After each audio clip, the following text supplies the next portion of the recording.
Game changer. Movie యొక్క plot విషయానికి వచ్చేస్తే ఒక ఐఏఎస్ ఆఫీసర్కి సీఎం అవ్వాలనుకున్న ఒక పర్సన్కి వాళ్ళిద్దరి మధ్యన ఉండే క్లాసెస్ ఎంత దూరం వెళ్ళాయి అనేది కంప్లీట్గా మీరు మూవీలో అయితే చూస్తారు. ఇంకా మీకు మూవీ వర్తా కాదా అని అడిగితే డెఫినెట్గా మరీ ఇప్పుడు బయట నడుస్తున్న బ్యాడ్ టాక్ ఏదైతే ఉందో అంత కాదు, కానీ ఓకే, ఒక వన్ టైం చూడొచ్చు, మరీ అంత బ్యాడ్గా లేదు.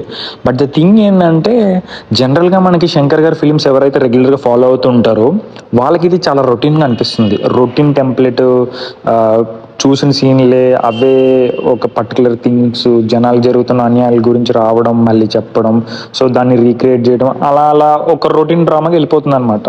మీకు ఎక్కడ మీరు ఇంప్రెస్ అవ్వడానికి, ఏదైనా కొంచెం కొత్తగా అనిపించడానికి అయితే ఏది ఛాన్సెస్ అయితే ఉండవు. సో బట్ మీరు అట్లీస్ట్ ఒక వన్ టైం చూసి నార్మల్గా జస్ట్ ఫర్ ఎంటర్టైన్మెంట్ అవి రావడానికి అయితే ఛాన్సెస్ ఉన్నాయి అనమాట. మరి అంత బ్యాడ్ ఫీలింగ్గా లేదు. ఇంకా మూవీ డీప్గా వెళ్తే ఎక్కడెక్కడ మంచి సీన్స్ ఉన్నాయంటే పర్టికులర్గా కొన్ని పర్టికులర్ సీన్స్ అయితే బాగానే ఉన్నాయన్నమాట. నాకైతే ఎస్పెషల్లీ అప్పన్న క్యారెక్టర్ని చాలా సర్ప్రైజ్గా ఉంచారు. మూవీ మనకి ఎటువంటి కంటెంట్ రిలీజ్ చేసినా కూడా రామ్ గారి యొక్క లుక్స్, అంటే రామ్ నందన్ లుక్ అనేది చాలా బాగా ఎక్కువ రివీల్ చేశారు. కాలేజ్ లుక్ కానివ్వచ్చు, మన ట్రైలర్లో వచ్చిన మొన్న police look, IAS officer look, ఇవే ఎక్కువ. అప్పన్న క్యారెక్టర్ నుంచి మనకి ఎటువంటి డైలాగ్ ఎందుకు అంటే ఆ క్యారెక్టర్ మాట్లాడడం కానీ, దానికి సంబంధించిన ఒక సాంగ్ కానీ, ఫైట్ సీక్వెన్సెస్ కానీ ఎక్కడ కూడా మనకి పర్టికులర్గా రివీల్ చేయలేదు. సో అది ఎంత సర్ప్రైజ్గా ఉంచారనమాట. అంతే సర్ప్రైజ్గా మీరు కూడా ఎంజాయ్ చేస్తారు ఆ క్యారెక్టర్ని. సో మేబీ రంగస్థలంలో మనకి చిట్టుబాబు క్యారెక్టర్ ఎంత బాగా నచ్చిందో, నేను నార్మల్ వేలో చెప్తున్నాను, అంత బాగా మీకు అప్పన్న క్యారెక్టర్ కూడా చాలా బాగా నచ్చుతుంది. ఆ అప్పన్న క్యారెక్టర్ ఉండే డ్యూరేషన్ కూడా చాలా తక్కువ ఉంటుంది, మోస్ట్లీ ఒక 30 minutes ఉంటుంది. ఉన్నంతసేపు కూడా మీకు చాలా కొత్తగా అనిపిస్తారు. ఒక డిఫరెంట్ రామ్ చరణ్ గారిని అయితే ఎక్స్పెక్ట్ చేయొచ్చు ఆ పర్టికులర్ పోర్షన్ అయితే. ఇంకా రిమైనింగ్ థింగ్స్ వచ్చేస్తే మిగతాదంతా కూడా చాలా రొటీన్గా వెళ్ళిపోతూ ఉంటుంది. అదే క్రింజ్గా మనకి అదే వైబ్ వస్తుంది అనమాట.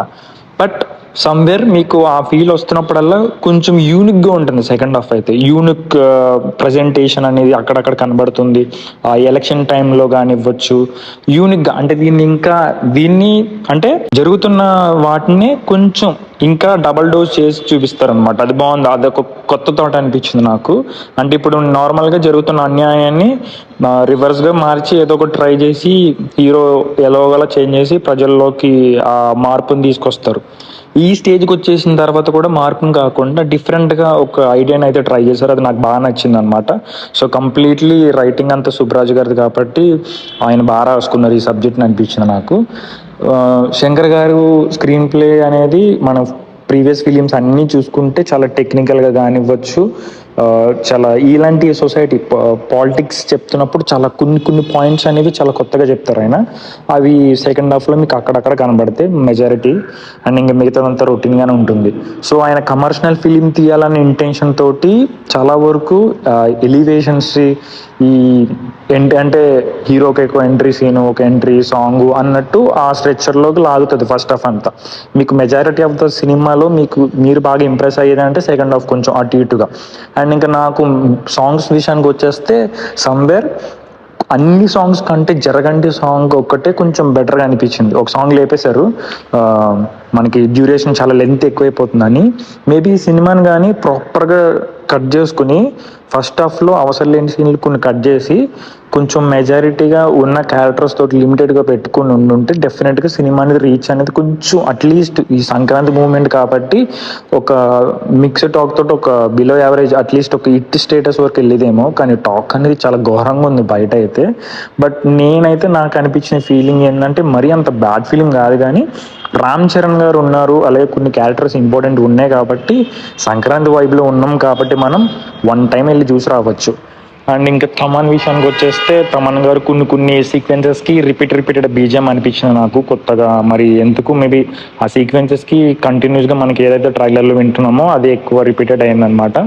ఇంకా మనకి బాగా ఎంటర్టైన్మెంట్ అంటే లైక్ ఎక్కువ క్యారెక్టర్లో ఇన్వాల్వ్మెంట్ అంటే ఇంకా ఎస్జే సూర్య గారి గురించి స్పెషల్గా మెన్షన్ చేయక్కర్లేదు. ఈజ్ లైక్ టెరిఫిక్ అని చెప్పుకోవాలి. ఆ ఉన్న పోర్షన్ అంతా కూడా మనకి ఎక్కువ మెజారిటీ ఆయన తీసుకుంటారు.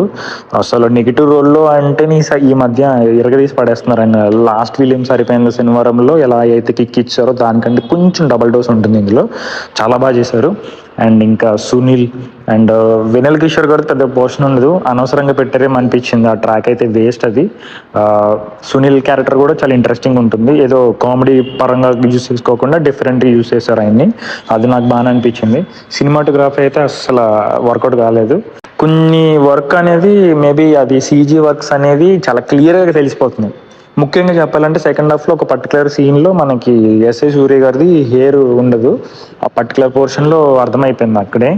అండ్ ఓవరాల్గా కొన్ని కొన్ని ఉన్నాయి, బట్ ఏంటంటే చెప్తున్నాను కదా, నార్మల్గా మీరు ఎంటర్టైన్మెంట్ వేలో వెళ్ళి చూసి వస్తాం, ఈ లాజిక్స్ అన్ని వెతకమా అనుకుంటే డెఫినెట్గా మీరు వెళ్ళి ఎంజాయ్ చేసి ఫర్ యువర్ టికెట్ వర్త్కి నార్మల్గా వెళ్ళి తీసి కమర్షియల్ ఫిలింని ఎంజాయ్ చేసి రావచ్చు. అన్నీ కావాలి అనుకుంటే కొత్తగా ఏమైనా ఉందంటే కొత్తగా అయితే అసలు ఏమీ లేదు. అక్కడక్కడ చెప్తున్నాను కదా, కొన్ని కొన్ని టెక్నికల్ పాయింట్స్ అవి అక్కడ తప్ప మిగతాదంతా రొటీన్గానే ఉంటుంది మీకు. ఓవరాల్గా బ్యాడ్ ఫిలిం అయితే అస్సలు కాదు, ఒక డీసెంట్ ఫిలిం. మరీ అంత బ్యాడ్ క్రియేట్ అవుతుంది ఎందుకో తెలియదు కానీ ఒక మంచి డీసెంట్ ఫిలిం అంతే, అంతకు మించి ఏం లేదు. మీరు రామ్ చరణ్ గారి కోసం నేను ముఖ్యంగా చెప్తున్నాను, రామ్ నందన్ ఈ ఐపీఎస్ రోల్ గురించి కూడా కాదు, అప్పన్న క్యారెక్టర్ని మాత్రం మీరు ఖచ్చితంగా ఇంప్రెస్ అవుతారు డెఫినెట్గా. ఆ పోర్షన్ చాలా తక్కువ ఉంది కానీ డెఫినెట్గా ఆ క్యారెక్టర్ని అయితే మీరు ఎంజాయ్ చేస్తారనమాట. చాలా యూనిక్గా అనిపించింది నాకు అదొక్కటే. ఓవరాల్గా సంక్రాంతి ఫిలిమ్స్లో ఫస్ట్ రిలీజ్ అయిన ఫిలిము ఎవరేజ్ టాక్ తోటి నడుస్తుంది, ఇంకా మిగతా ఫిలిమ్స్ ఎలా ఉండబోతే చూద్దాం. So that's it for video and see on the next video.